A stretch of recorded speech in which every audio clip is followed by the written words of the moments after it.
Russia is burning and once again losing its ships, factories and soldiers. An attack on Nato. Russian drones are already flying into Germany, but for some reason, they're not being shot down. And as for civilians, Putin's cruelty shows no sign of lessening. Exclusive footage from Zelensky. Europe is buying missiles from Russia. Why isn't this being controlled in the EU? All this and more in the program Ukraine Today. Hello, we are from Ukraine. My name is Karina Klishun. Subscribe, leave a like, and let's get started. Last night, Russia was on fire. According to the General Staff of the Armed Forces of Ukraine, a number of important targets and entire facilities were hit. On the night of October 4th, 2025, Ukrainian forces struck the Keresh oil refinery. The refinery is one of the largest oil refineries in Russia. It processes more than 18 million tons of oil per year.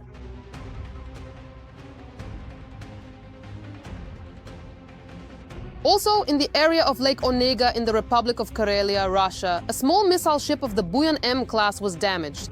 The extent of the damage is being determined.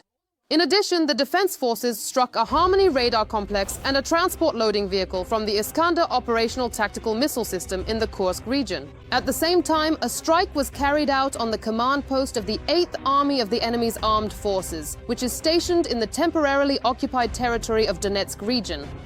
The target was hit. Results are being clarified. Ukraine continues to fight against evil and to defend both its own land and Europe. Do you support Ukraine? Also, I'm curious, which country are you watching this episode from? Let us know in the comments. I will definitely read them and chat with you there. There is no shortage of fire on the front lines either. Unfortunately, Russia has had some successes, but Ukraine is not falling behind. Ukraine continues to destroy the Russian army using strength, maneuverability, and clever tactics. But what is happening right now on and around the front lines? Let's find out in the military review.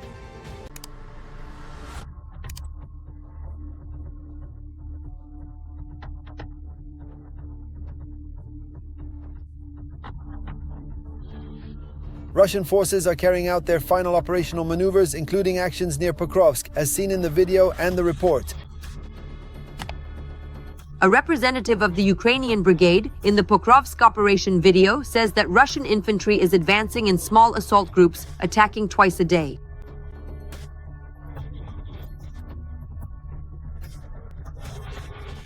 Representatives noted that Russian forces in this direction are also experiencing logistical problems, and Russian troops have to move in small groups to avoid detection by Ukrainian drones. In Kroska and Dobropilya, there is no transmission today. Groups of forces are gathering, as reported in the military review. But they did not appear in the military review. This is not about today's respect, this is about today's groups. Groups consist of 3 to 5 people in our area from the associations, and they need to be heard. This is also about lands where they do not support any football. And in this situation, we can influence it. The screen reports in the Ukrainian military review had to prove this tactic, and they confirmed it. Out of 155 strikes per day, 51 were recorded, especially in the Pokrovsk direction. It should be noted that to this day, the enemy is actively trying to carry out the tactic of infiltration by small groups into other areas of our group with the aim of gaining a foothold and consolidating their positions in our territory. Andriy Kanatov, Chief of the General Staff of the Armed Forces of Ukraine. And these operations were carried out by the Ukrainian Storm Brigade in the Kupiansk direction. Here, 100 Russian soldiers were neutralized. Enemy drones were shot down and more than 30 shelters were destroyed. Radio equipment was also destroyed, and several TOS-1 Alpha Sonsepyok systems were eliminated. In the Kharkiv region, Ukrainian drones actively repelled Russian attacks, striking Russian positions to prevent assaults.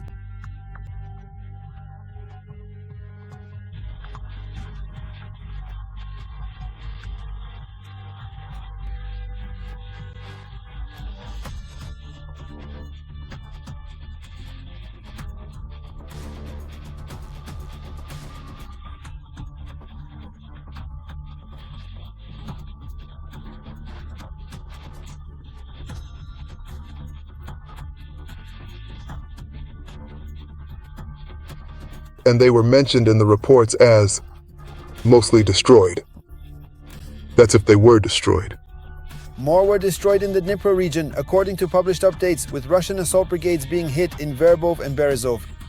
There were also significant and substantial losses reported in the small village of Novovanivka, which is strategically located within the broader Zaporizhzhia region. These particular losses were specifically reported and confirmed by various Russian sources. They indicated that positions in the village had been completely destroyed, meaning that numerous military positions and fortifications within the village of Novovanivka have been thoroughly destroyed and subsequently reported as such.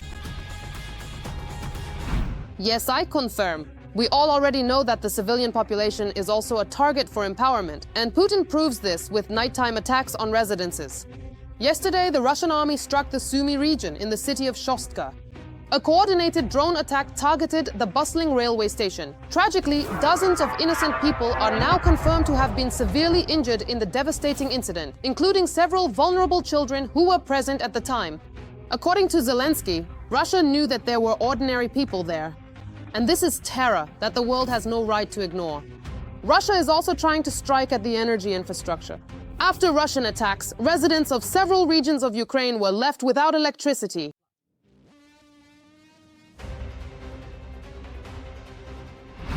Putin does not stop. He wants to turn off the lights. And here I recalled Zelensky's words that the Kremlin's attempts to plunge Ukrainian cities into darkness could lead to blackouts in Russian cities, including in Moscow. We will tell you more about this in the following report.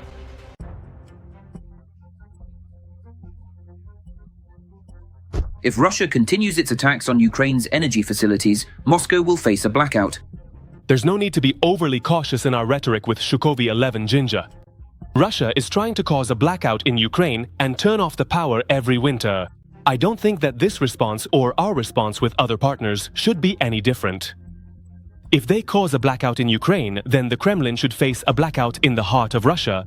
Ukraine's infrastructure and its production of drones and missiles have been the strongest arguments in this confrontation with Putin. The Kremlin should face a blackout as well. If we really do soak up that dignity, then how exactly will we perceive that particular situation? Well, listen, our Supreme Commander-in-Chief, the President, has already spoken on this topic. It's better not to even talk about it, and everyone understands that. For the first time during the entire war, on the eve of winter, Ukraine, thanks to its own production and supplies from its allies, has achieved parity in long-range capabilities with the occupiers. Taking into account the climatic features of the Russian Federation and the tactics and techniques that are being implemented on the Ukrainian side, this affects the capabilities. The Russian Federation, under these winds, including figuratively, will be the first to experience the impact on thermal operations and other capabilities that are critical to the vital functioning of the Russian system. For the contingents operating in the area and making decisions regarding Ukraine, Kyiv now has a range of vision that extends for thousands. In his initial statement, the Ukrainian president once again mentioned Trump, adding that in the event of an energetic facility incident in the Russian Federation, considering it as a critical area, Ukraine would respond accordingly, including with various mandatory measures. Of course, in the event of such mandatory measures, therefore we can say that in fact the territories of Rostov, Kursk, Belgorod and Bryansk regions are currently under video surveillance or monitoring. Once again, I emphasize that these are attacks carried out using Scalp and Storm Shadow missiles, as well as the modernized version of the S-200 surface-to-air missile system.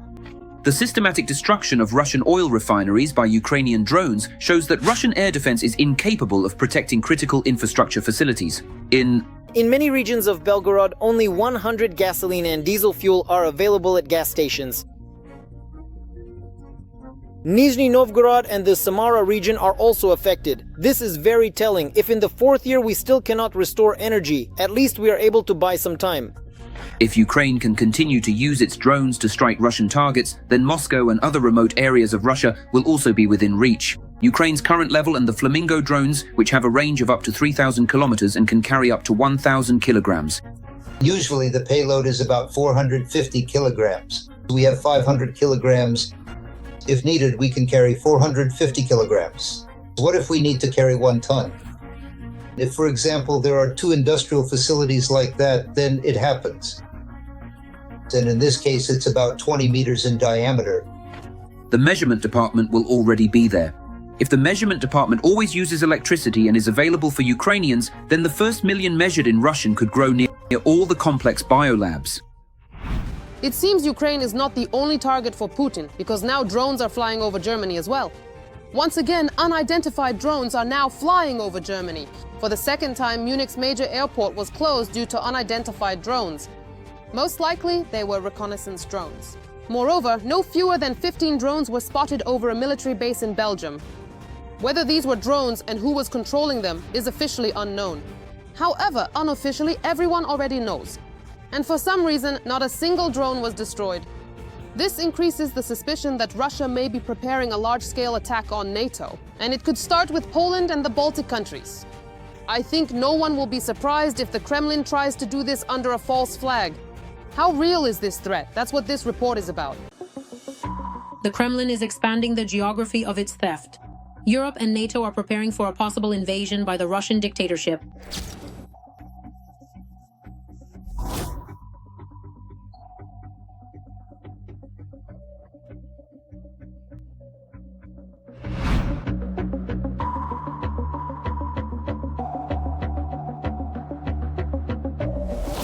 In this regard, the Kremlin sees this threat to Europe as a means of launching a destabilizing attack and paving the way for a major conflict.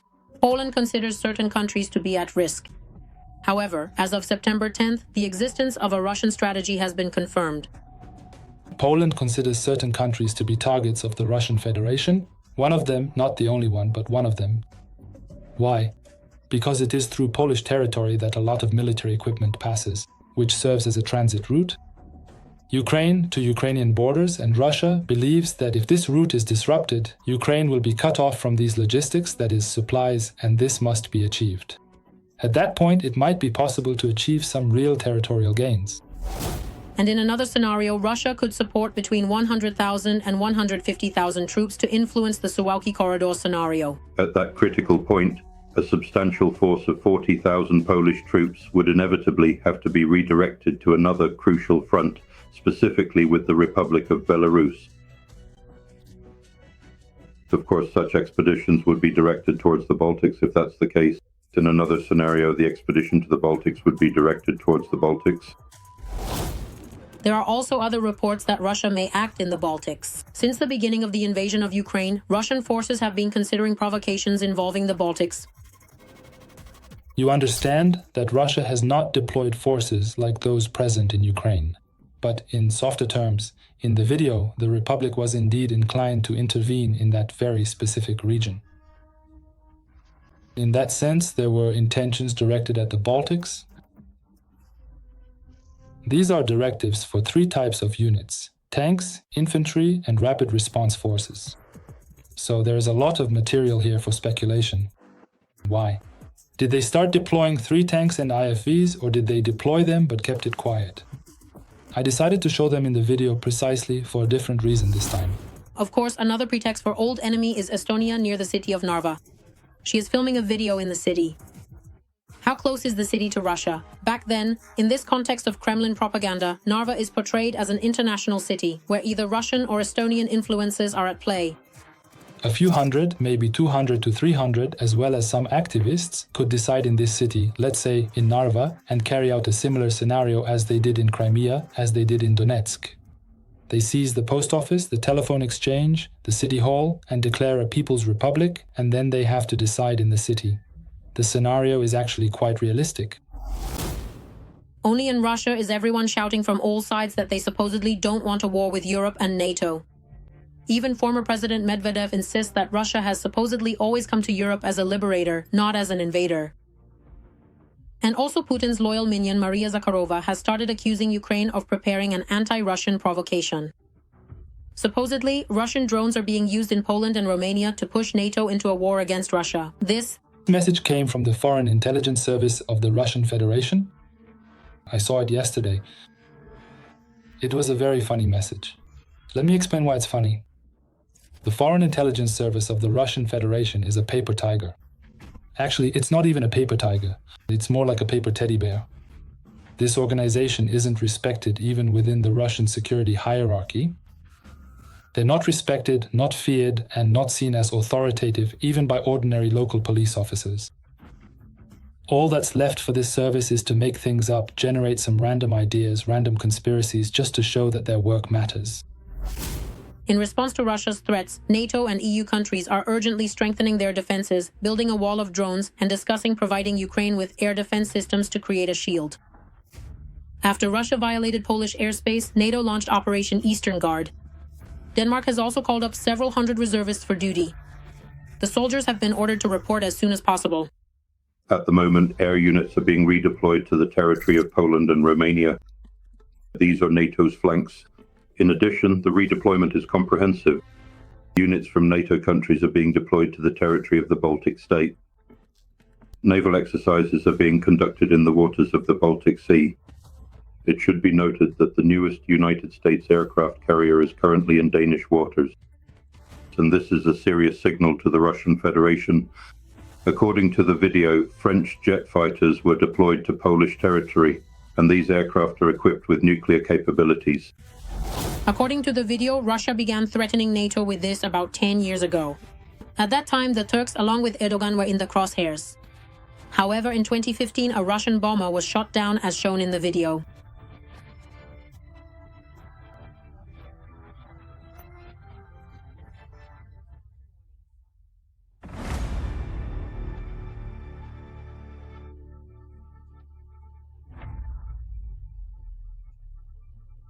And now comes the unpleasant truth.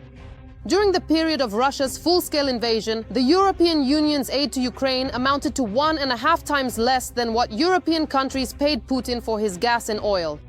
And this is not a thing of the past. These are recent cases. It is only growing and spreading. The Kremlin spends this money on weapons. Next, about how and when European financing of Russia's war will end.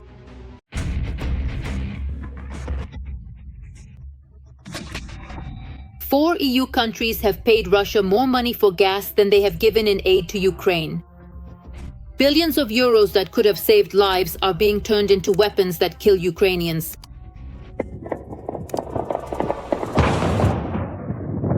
According to the Belgian branch of Greenpeace, from the start of the full-scale invasion in February 2022, but from 2022 to last year, France, Belgium, the Netherlands and Germany paid Russia 34.3 billion euros for gas supplies.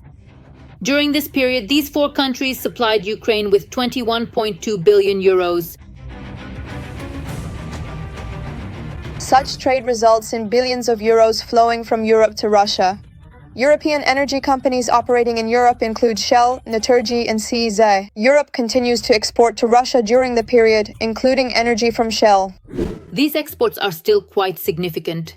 This is not just about the direct supply of gas pipelines. A significant number of contracts are for liquefied natural gas, which Europe receives through terminals in the Netherlands, Belgium, and Spain. These countries also continue to import Russian fuel. If European leaders are really refusing imports, then why are about 80 countries now importing Russian gas? France, Belgium, Spain, the Netherlands, Hungary, Slovakia, Greece, and Portugal among them. A key player in this supply is the Yamal LNG project. From 2022 to 2024, revenues from exports to Europe amounted to up to $40 billion. Of this, no less than $9.5 billion went directly to the budget of the aggressor country. Analyses have shown that these revenues would be enough for Russia to produce nearly 10 million artillery shells, or more than 2,700 Shahed attack drones, or 2,700 T-90M tanks. Europe, as it has been for the past 100 years, is no longer the same. Now it's all about their own interests, needs, and so on. And that's all that matters to them. After all, the price Russia offers for LNG is at least 15% lower than global prices. They count their money first and foremost, and then everyone tries to profit from this war. Ukraine will be the first to speak out. Everyone will speak out.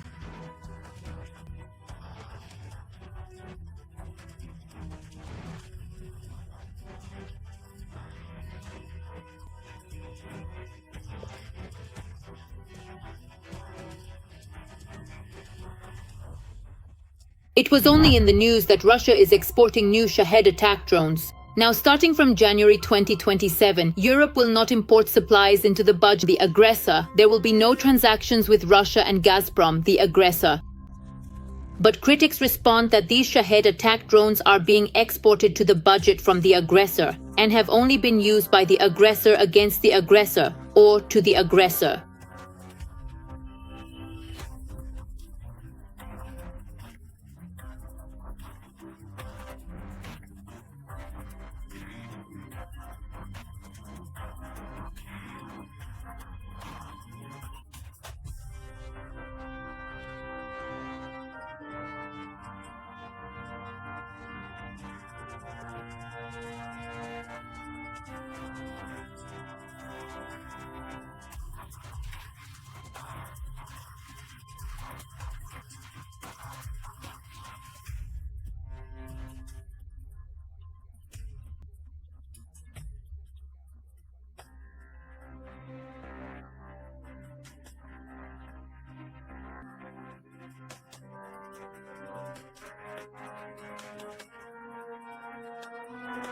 Europe understands very well that a clash between Russian and American interests could seriously impact this budget in the video.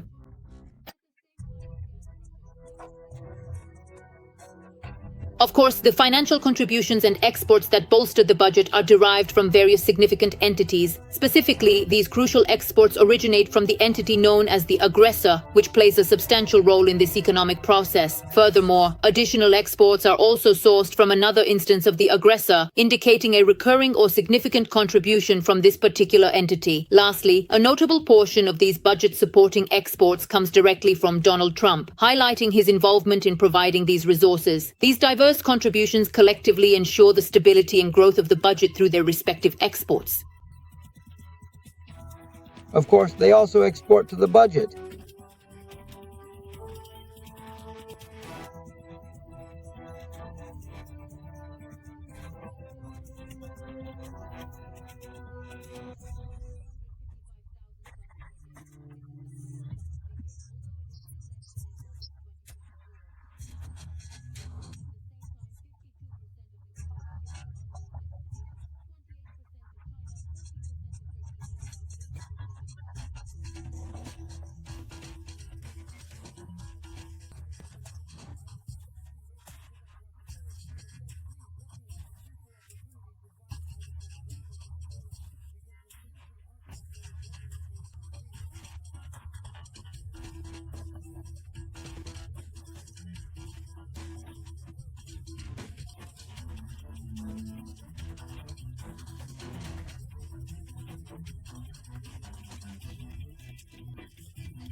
Of course, they directly export to the overall budget from the entity known as the aggressor and also from the prominent figure Donald Trump.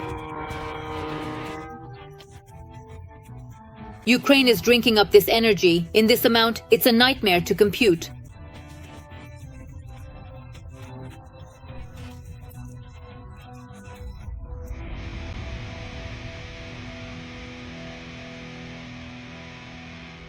That's all for today. Thank you for being with us. We read your comments and feel your support. Strength to the Ukrainian defenders, glory to Ukraine. Subscribe, leave a like, and see you next time. Join our communities, support independent journalism, and help us bring you the truth from Ukraine.